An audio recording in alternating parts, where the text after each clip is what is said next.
짜장면 박물관과 곰화춘. 오늘의 관전 포인트, 우리 어릴 적 짜장면에 얽힌 추억과 에피소드를 소환하여 이야기를 나누어 보고, 최초의 짜장면 식당이었던 곰화춘 건물에 들어선 짜장면 박물관을 잠시 찾아봅니다. 그리고 지금의 곰화춘 음식점 운영주를 상대로 상표 소송을 걸었던 원조 곰화춘 창업자의 3대 손녀 이야기를 잠시 들어봅니다. 영상 끝까지 재미나게 보시고 구독, 좋아요 부탁합니다요.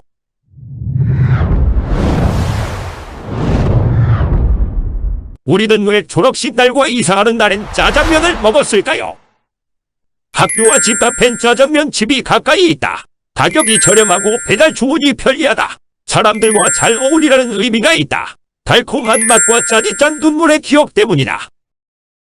학교와 집 앞엔 짜장면 집이 있었기 때문이다. 네, 맞죠. 저 당시에는 뭐 이태리 음식점이 있었겠어요. 뭐 일식집이 있겠어요. 그러니까 제일 만만한 게 저 당시에는 또 짜장면 집이 항상 집 앞, 학교 그런 데 꼭 있었죠. 아시안게임 당시에는 500원을 했었고 86년도, 88년도엔 700원이라고 하니까 이건 우리가 졸업하고 난 다음이잖아요. 79년 정도면 거의 뭐 한 300원 정도? 500원, 300원 이랬어요. 그럼 우리 초등학교 때는 100원? 우리 어렸을 때 60년대 때는요, 중국집에 가서 짜장면을 한 그릇씩 가족과 함께 하는 게 큰 희망이었대요. 잔치야? 아버지가. 잔치. 예. 또 졸업식 날 같은 때 누나 졸업식, 형 졸업식 가면 혹시 짜장면집 가지 않을까? 이래서 무조건 쫓아갔지. 맞아. 그런 거 있었겠네. 아, 또 왜 이사하는 날에도 그 짜장면을 먹기가, 그렇죠. 그 짜장면이 편하긴 편했어. 맞아요. 그냥 신문지 깔아놓고. 2번, 가격이 저렴하고 배달 주문이 편리했다.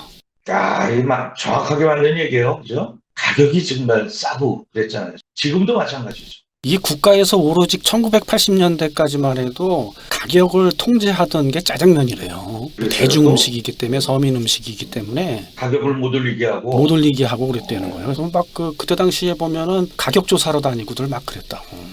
배달도 철가방 들고 왔잖아, 항상. 그리고 그때는 또 좀 짜장면 한 그릇 시키기가 왜 이렇게 미안해. 짜장면이 이게 우리나라 음식이래요.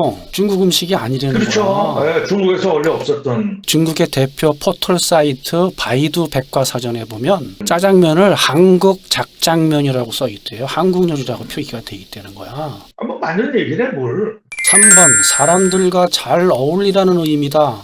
짜장면이 비비잖아. 이제 면하고 소스하고 네네네. 비비니까 뭐 상급 학교를 가든 사회를 나가든 사람들과 잘 어울리라는 의미라고 하는 글이 많이 나오더라고요. 이거 맞는 얘기인데. 또 나오는 얘기가 뭐냐, 블랙데이라고 있더라고. 4월 14일 날.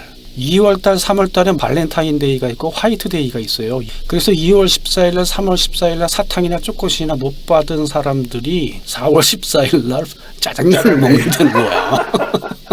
그러니까 내가 보기에는 솔로인 사람들도 있잖아. 그런 사람들은 제일 불쌍하니까 불쌍해서. 짜장 먹는 거야. 그래서 사람들과 잘 어울리라는 의미라는 뜻이 있대요. 달콤한 맛과 짜릿짠 눈물의 기억 때문이다. 맞는 얘기네.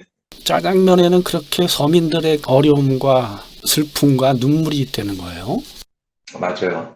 이따가 에피소드에도 나오지만 삼남매가 주문한 짜장면 2그릇이라고 하는 이야기는 맨 마지막에 이제 여러분들이 보실 건데 그 이야기도 참 슬퍼요. 그 다음에 이제 그 짜장면은 우리도 보면은 이제 왜 무료급식소 이런 데 있잖아요. 맞아. 그래서 짜장면을 한 그릇 주는 봉사활동을 또 많이 하잖아요. 많이 하지, 맞아. 짜장면 쪽. 많이 하잖아요. 그게 이제 짜릿짠 눈물의 기억이네, 그게. 달콤하기도 하고. 그리고 G.O.D 있었죠, G.O.D. 그 G.O.D의 노래가 있어. 네, G.O.D 노래가 있어요. 잠깐 한번 보시자고요. 내가 요거 네. G.O.D가 98년도 데뷔할 때 당시에 어머님께라는 노래였대요. 네. 그 노래 가사가 앞에 랩이 나오는 거예요. 어머님이 숨겨두신 비상금으로 뭐 시켜주신 짜장면 하나에 너무나 행복했었어. 하지만 어머니는 왠지 드시질 않았어. 어머님은 짜장면이 싫다고 하셨어. 야이야이야 이렇게 사랑하고 이렇게 한 이런 노래인데 맞아.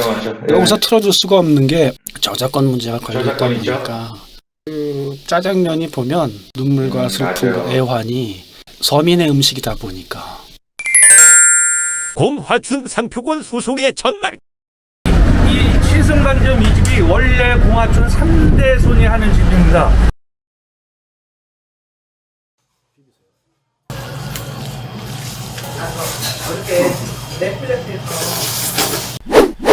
상표권 분양으로 왔던 원조 공화춘이라고 하던 집에 우리가 지금 왔습니다.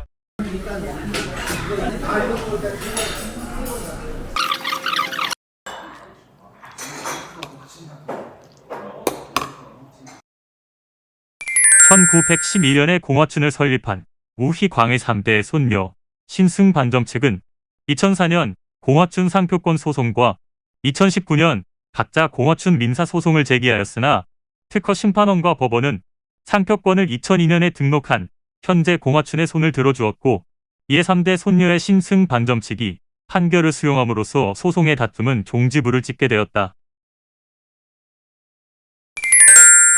저희는 뭐 항상 많았어요. 아, 여기가 오리지널 집이구나. 네, 여기가 그리고 와서 예술가 가시는 데니까. 짜장면 한번 먹어본 거. 맛이 있네. 저희도 한 3번 정도 소송을 저기를 했었어요. 근데 못 찾았어요. 사진에 보면 우측에 보는 데가 공화춘 원조 창립자의 3대 손이 운영하는 신승반점이고, 좌측은 2002년도에 상표권을 등록을 한 현재 공화춘이라고 하는 음식점이에요. 여기 차이나타운 가면은 항상 가면 저 공화춘은 원조 집이라고, 짜장면을 최초로 만든 집이라 그래서 줄들을 많이 서 있었어요. 나중에 이제 신승반점하고 3대 손하고 이제 소송이 걸리고, 또 그 다음에 가보면은 사람들이 그 소식을 알았는지 줄도 안 쓰고, 저도 저 집 안 가고 다른 집에 갔던 그런 기억이.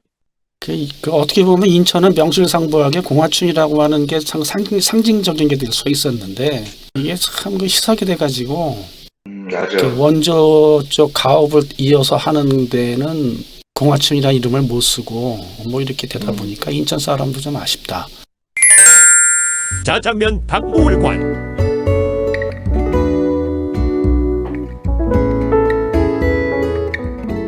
박물관 건축물은 1908년경에 건립된 2층 중정형의 중국식 회관 건축물이라고 합니다. 이 건물이 바로 짜장면을 처음으로 메뉴에 올린 중식당으로 알려진 공화춘 건물입니다. 짜장면은 중국인 노동자들의 간편한 식사 해결을 위해 한동식 된장에 국수를 비벼 먹는 데에서 시작됐다고 하고요. 한국전쟁 이후에 한국인의 입맛에 맞는 달콤한 춘장이 등장하면서 서민 음식으로 대중화되었다고 해요. 1911년에 중국 신해혁명이 일어나서 중화민국이 탄생하자 1912년 공화국 원년의 봄을 의미하는 뜻에서 음식점 이름을 산동회관에서 공화춘으로 변경했다고 합니다. 공화춘은 개항기부터 1980년대 중반 폐업할 때까지 성업을 이루며 인천의 명물로 이름을 날렸고, 지금은 박물관으로 남아서 사람들의 추억을 보존해주고 있습니다.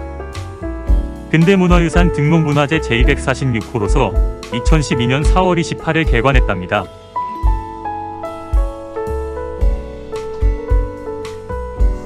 그러니까 이제 화교들이 어떻게 외국에 들어와서 정착을 했나, 그런 역사에 대해서 좀 알 수 있을 것 같아요.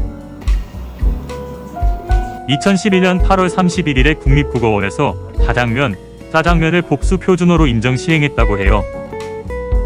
매주 월요일은 휴무이고 입장료는 성인 기준 1,000원입니다.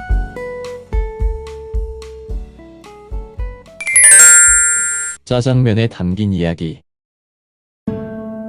3남매가 주문한 2그릇의 짜장면. 저녁 무렵 젊은 부부가 운영하는 중국 음식점 출입문이 열리더니 한 여자아이가 동생 둘을 데리고 들어왔다. 초라한 차림의 아이 셋은 잠시 머뭇거리다가 주방에서 가장 가까운 곳에 자리를 잡고는 짜장면 2개를 주문한다. 짜장면 2개가 테이블에 놓이고 아이들의 말소리가 들려왔다. 동생들이 짜장면을 먹지 못하는 언니에게 같이 먹자며 조르고 있고, 큰 아이는 배가 아파 먹지 못하니 너희들이나 많이 먹으라고 말을 한다. 동생들은 다른 테이블에서 식사하는 가족을 바라보며 우리도 엄마 아빠가 있었으면 얼마나 좋을까, 저렇게 같이 저녁도 먹고 라며 슬픈 모습으로 말을 이어갔다. 바로 그때 아내가 주방에서 급히 나왔다. 그녀는 한참 동안 아이들 얼굴을 바라보고는 아이들에게 말을 걸었다. 나는 너희 엄마 친구이며 너희 어렸을 때 한 동네 살았다고. 아내는 아이들의 얼굴을 어루만지며 아줌마가 맛있는 거 해다 줄 테니 조금만 기다리라고는 서둘러 주방으로 갔다. 잠시 후 자장면 3그릇과 탕수육 1접시를 내왔다. 아이들이 음식을 먹는 동안 그녀는 내내 아이들을 바라보고 있었다. 아이들이 음식을 다 먹고 감사 인사를 하며 음식점을 나갈 때 자장면 먹고 싶으면 언제든지 오라는 말도 잊지 않는다. 어두운 길을 총총히 걸어가는 아이들의 뒷모습이 처마 끝에 매달려 제 키를 키워가는 고드름처럼 힘겨워 보였다.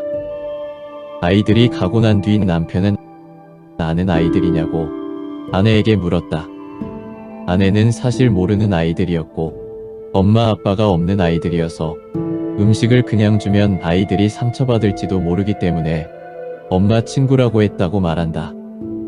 아내의 눈에 맺혀 있는 눈물은 금방이라도 흘러내릴 것만 같았다.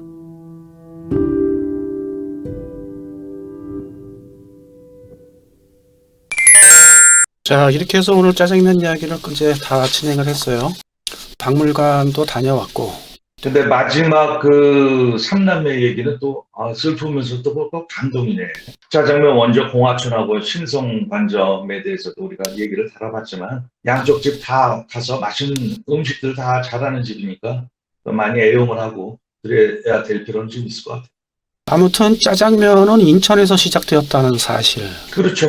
네, 그리고 짜장면이 공화춘이라고 하는 나름대로의 그 의미 있는 건물이 박물관으로 현존하고 있다는 사실. 공화춘 창업자의 3대 손이 여전히 신승반점이라고 하는 짜장면 집을 운영하고 있다는 사실. 이러한 것들이 여러 가지로서 인천에서는 의미가 있는 것 같아요. 다음 구필에서 뵙죠. 네.